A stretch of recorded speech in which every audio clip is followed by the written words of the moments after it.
Donc, la petite vidéo que vous allez écouter se porte sur les volcans.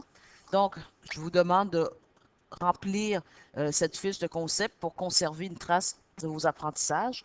De plus, je vous ai aussi remis deux petites images que vous allez devoir coller sur la feuille. Pour commencer, nous allons définir qu'est-ce qu'un volcan.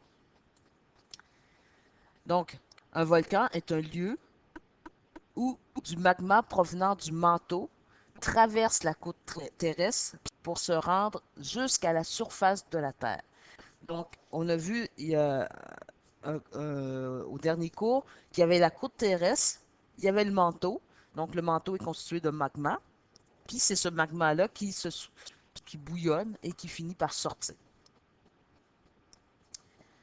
Donc, ici, vous avez le schéma d'un volcan. Donc, je vous invite à le reproduire. Donc, si vous voyez, donc, on a la chambre magnétique où il y a le magma. Il y a des petites cheminées secondaires. Il y a la cheminée principale par laquelle le magma monte. Donc, ici, vous avez votre cône et la lave qui sort avec la fumée aussi. Je vous ai aussi donné une image où vous voyez une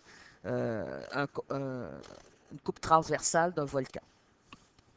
Donc, vous devez reproduire le schéma le plus fidèlement possible dans l'espace réservé.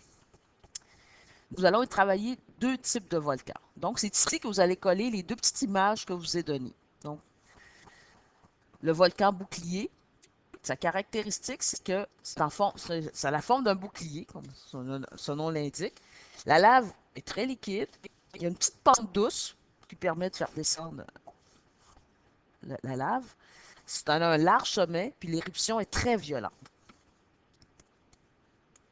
Donc, exemple, le mont Loa, qu'on va peut-être approfondir un peu plus tard au cours de la nuit.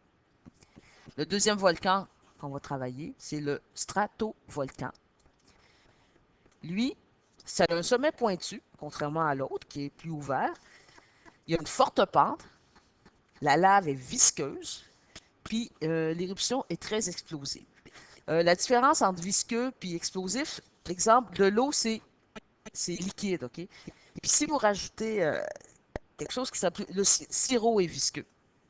Donc, le sirop d'érable, exemple, ou le miel, c'est visqueux. Tandis que l'eau, c'est pas visqueux, c'est liquide.